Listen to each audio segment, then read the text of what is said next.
A seguir, Hora da Notícia.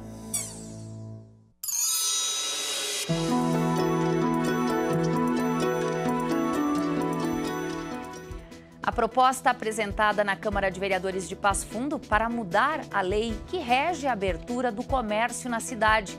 Quem vai falar sobre esse assunto aqui no estúdio é o vereador Patrick Cavalcante.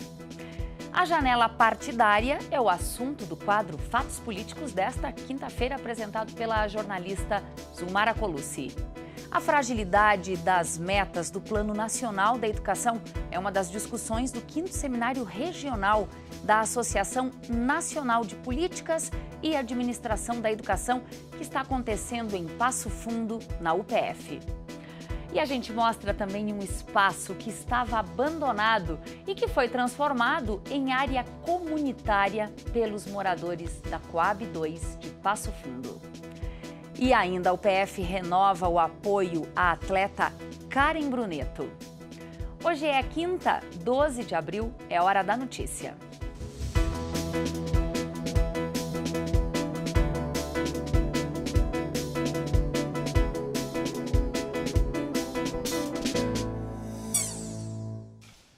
A fragilidade das metas do Plano Nacional da Educação está sendo discutida no 5º Seminário Regional da ANPAE. ANPAE é a Associação Nacional de Políticas e Administração da Educação. A abertura foi ontem à noite. O encontro regional acontece a cada 2 anos e dessa vez é aqui na UPF. 8 mesas temáticas e uma série de painéis e conferências vão tratar de um tema mais que atual: as políticas que regem tanto a rede de ensino público quanto privado. Há um conjunto de desafios que as políticas educacionais vêm enfrentando hoje, que é manter essa perspectiva da educação como um bem público. E quando a gente define o público, o bem público, aqui é a formação das pessoas para conviverem socialmente. Estamos assim visualizando uma crescentes tendências xenofóbicas, excludentes, intransigentes, intolerantes, né? Atitudes que a gente denomina de fascistas, que não mais reconhece o outro, não mais reconhece a diversidade, o que nos assusta, porque nós como educadores temos esse grande desafio, que é formar pessoas capazes de conviver socialmente, mesmo na diversidade, na divergência de ideias, de projetos. A primeira palestra trouxe uma especialista no assunto. A pedagoga Vera Peroni é doutora e pesquisa há mais de 20 anos a relação do que é público e do que é privado na educação. Hoje, mais de 80% dos alunos é formado na escola pública. Como resposta, algumas das instituições privadas acabam por disputar os conteúdos dessas escolas. Muitas vezes a escola permanece sendo pública, mas quem determina o que a escola vai fazer, tanto a gestão da escola quanto o conteúdo da escola, não é a instituição pública, e sim uma instituição privada, através de diversas formas. Esse preenchimento geralmente acontece através de sistemas prontos que são vendidos para a rede pública, o que não necessariamente significa beneficiar a educação. Então não são mais os professores que pensam a sua aula, né? É um material que vem pronto de fora, com uma lógica completamente diferente daquela que a gente estava tentando imprimir, da democratização da educação, e os professores acabam ficando cerceados, eles passam a ser simplesmente executores de uma proposta. No fim, tudo isso acaba aumentando o número de desafios do ensino brasileiro. A fragilidade das metas do Plano Nacional de Educação é um exemplo. Hoje nós sentimos alguns tensionamentos que, de certa maneira, fragilizam a execução do Plano Nacional, na sequência o Plano Estadual e os planos municipais de educação. Existem políticas que foram conquistadas, né, para garantir o acesso e garantir o direito à educação, e aí nós encontramos vários exemplos que hoje mostram o quanto nós temos pela frente para assegurar o que foi conquistado, né? Num cenário que nós estamos convivendo de dificuldades econômicas, de uma crise moral, uma crise política, e não raramente nós vemos os mandatários levantarem a bandeira: a educação é prioridade. Aqui neste espaço, aqui na universidade, de fato, a educação é prioridade. Nós sempre trabalhamos isso com muita seriedade e gostaríamos que isso extrapolasse os nossos espaços e fosse para a sociedade como um grande valor. Nós precisamos, sim, defender a educação.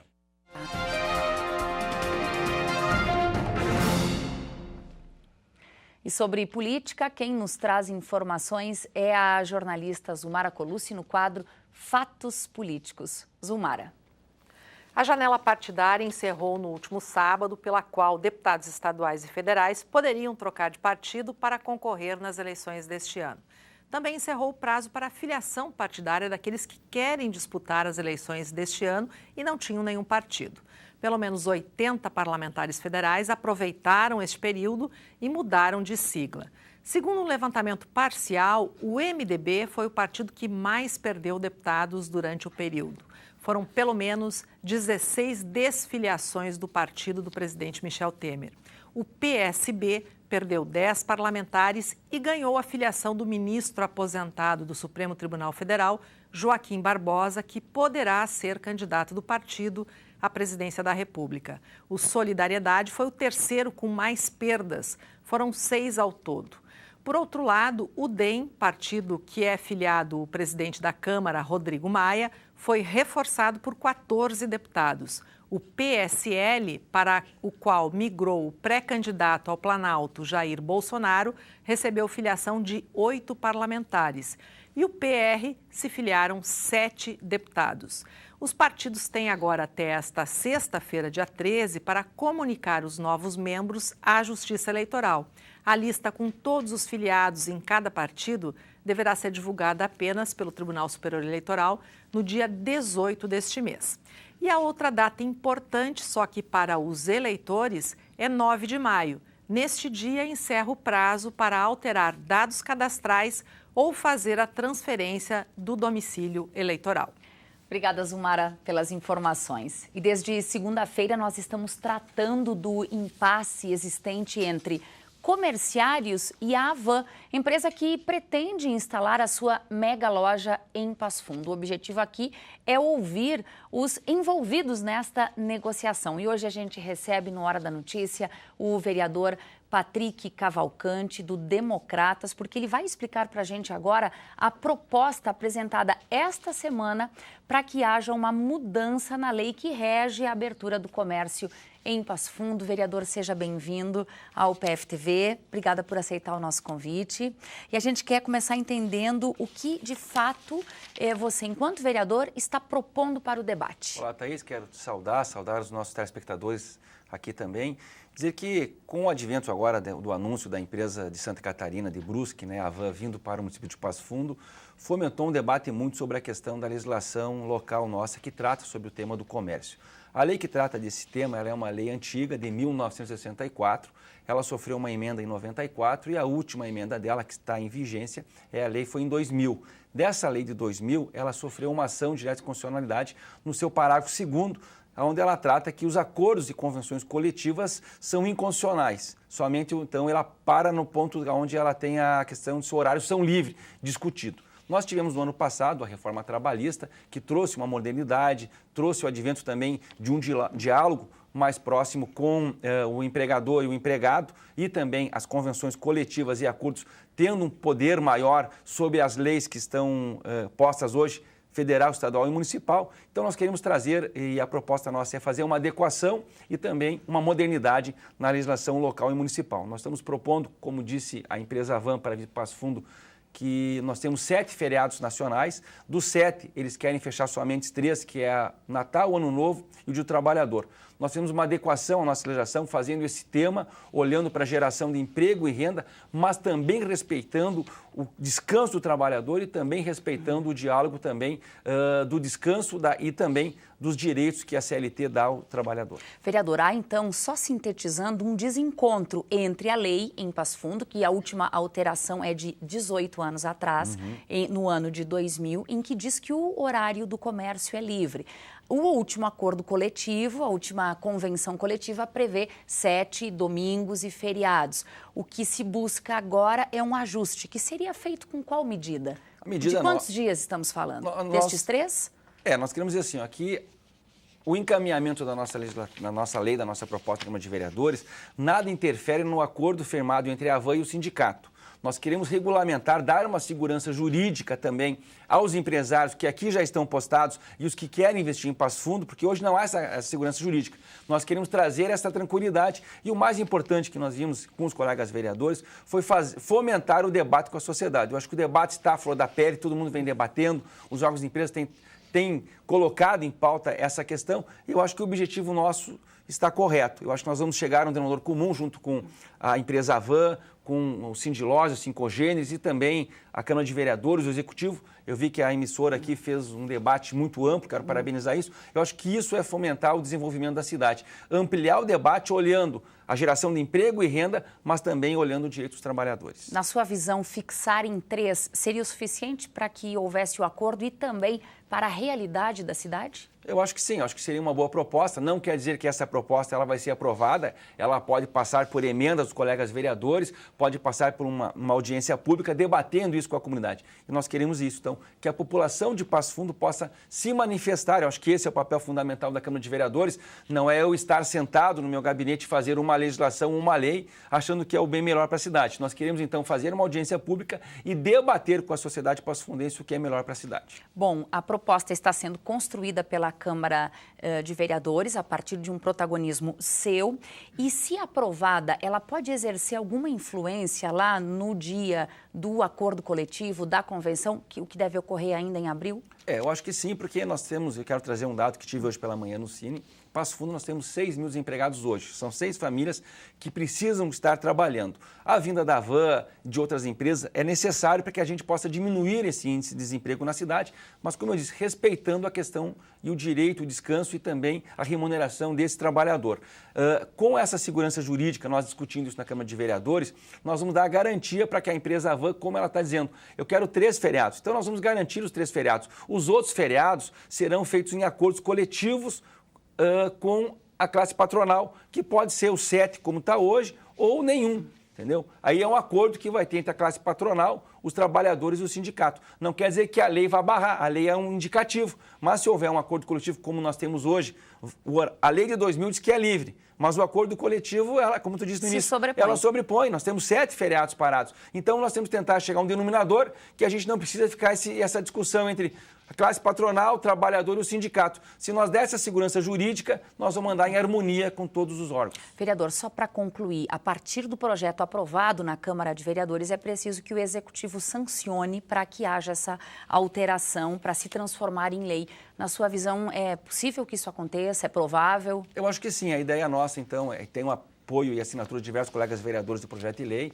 A gente vai tramitar, vai discutir, passa por 4 comissões. Nós vamos fazer um debate muito amplo na Câmara de Vereadores e, sendo aprovado pela Câmara de Vereadores esta proposta ou outra que pode sofrer uma emenda de algum colega vereador e ser aprovado no plenário, vai então aos cuidados do Executivo e aí depois é o momento de discutirmos com o Executivo e nós queremos, antes de chegar ao teu Executivo, fazer essa discussão também com o Executivo para que ele possa não vetar e sim sancionar e nós regulamentarmos, atualizarmos e adequarmos a lei que é de 2000 e que está em contraponto com a convenção e o acordo coletivo hoje postada na cidade. E antes disso, envolver a comunidade nessa discussão. A gente vai acompanhar tudo isso, vereador. Eu quero agradecer a oportunidade, parabenizar o debate e eu acho que dessa forma a gente consegue construir uma cidade ampla para todos os passofundenses. Muito obrigada, um bom dia de trabalho. Obrigada. A todos nós, obrigado. Obrigada. Depois do intervalo, a gente mostra um espaço que estava abandonado e que foi transformado em área comunitária pelos moradores da Coab 2 em Passo Fundo. Nós já voltamos.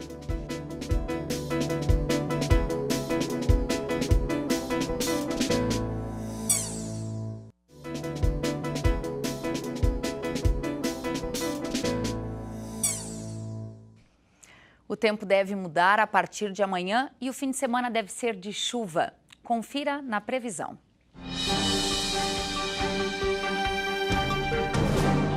A sexta-feira será de instabilidade em Passo Fundo. Devem ocorrer chuvas rápidas e em pontos isolados. A temperatura mínima é de 17 e a máxima alcança os 28 graus. O sábado também será de muitas nuvens e chuvas esparsas. As temperaturas caem um pouco. A mínima é de 16 e a máxima não passa dos 23 graus. Vamos cuidar do Brasil cuidando das águas. Esse é o tema da 5ª Conferência Nacional Infanto-Juvenil pelo Meio Ambiente que está acontecendo aqui na UPF. O evento ele é organizado pelos Ministérios do Meio Ambiente e da Educação. As etapas são municipais, estaduais e depois nacional. A ideia é envolver alunos em idade escolar para fortalecer a educação ambiental.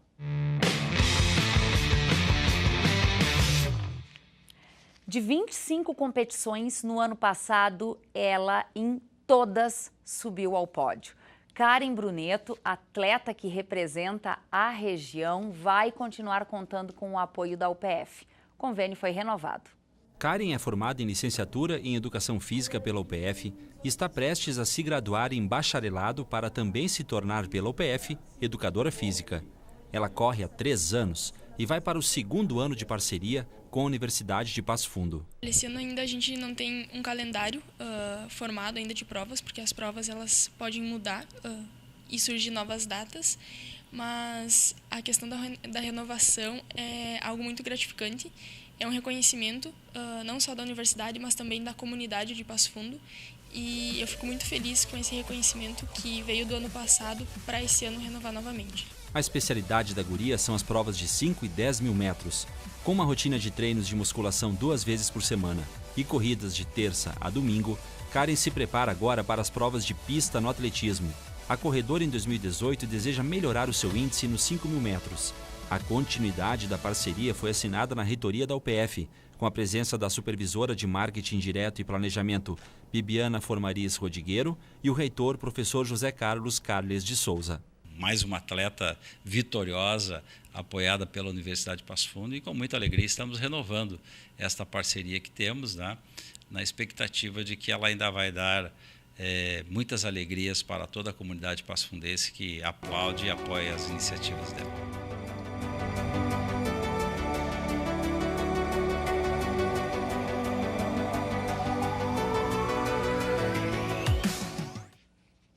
Quando uma comunidade se envolve em torno de uma causa, as transformações acontecem. Foi assim, com engajamento, que famílias da Coab 2 em Passo Fundo transformaram um local abandonado em uma área verde de uso para todos os moradores. Acredite, mas este local já foi depósito de resíduos. Agora está assim, arborizado, limpo, organizado, apto a receber pessoas dispostas à boa convivência. E quem começou a olhar este local com outros olhos foi o Gelson. Ele que começou a limpar e a cuidar da área, para transformá-la em um espaço de lazer. Então a gente sempre se preocupou com esse local, mesmo sendo uma área do Estado, né, que hoje tem uma seção de uso para o município, que a gente foi atrás, e conseguiu, a gente começou a prestar atenção que isso aqui podia ser diferente. Não precisava ter lixo, precisava ter mato, conscientizar os vizinhos que o lixo que a gente produz tem que ser responsável pelo lixo que a gente produz. E é bacana de ver o envolvimento dos moradores com o lugar. Primeiro porque aqui cada um ajuda de um jeito, sugerindo, plantando uma muda nova, doando uma outra. É um trabalho comunitário pelo bem comum. Eu enterrei pinhão num vaso para fazer árvore de Natal para os netos. O pinheiro cresceu, está plantado aqui. Eu tenho várias flores ornamentais e árvores que eu tinha em casa também, que a gente vai pegando uma certa idade, dá muita mão de obra, e está podando, está molhando, doei tudo para cá. Todo mundo ajuda a manter essa área verde aqui, né, para nós. E recentemente os moradores foram atrás de ajuda para melhorar ainda mais o lugar.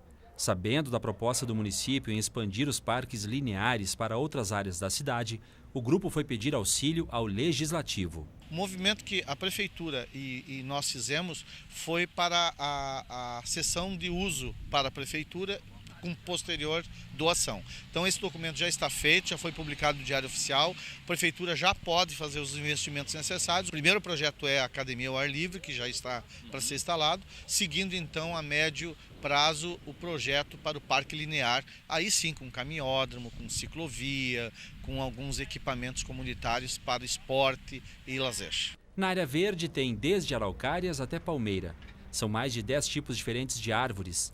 Tem ainda uma horta que fica à disposição para o morador que desejar aquele tempero verde, aquela saladinha para o almoço.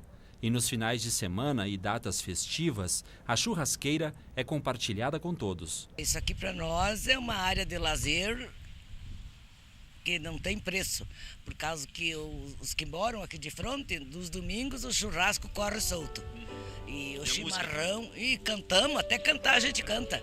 E dia de gaúcho a gente faz churrasco aqui, fizemos a semana farroupilha. E só não vem aqui quem não quer, porque o bairro todo é convidado, né? Quando os moradores, a população se engaja, né, e se envolve e se une em torno de uma causa, as coisas ficam mais fáceis. Com certeza. Eu quero só deixar claro que esse mérito não é só meu, né? É de uma comunidade, dos vizinhos, dos meus compadres. Mais de 10 famílias. Hein? Mais famílias, né? Todas as famílias que estão aqui, que ajudam a cortar grama, a trazer uma muda de árvore, né? Então, esse é o sentido da coisa, né? Tu transformar um local, né? E tu pensar assim, pô, eu já tenho quase 60 anos aqui um dia, né? A gente já está preparando, 2 meninos que tá ali, o guri tá fazendo a parte dele, né? Tem um outro que não gosta de aparecer, né? Mas que a gente está já encaminhando alguém para cuidar disso, né?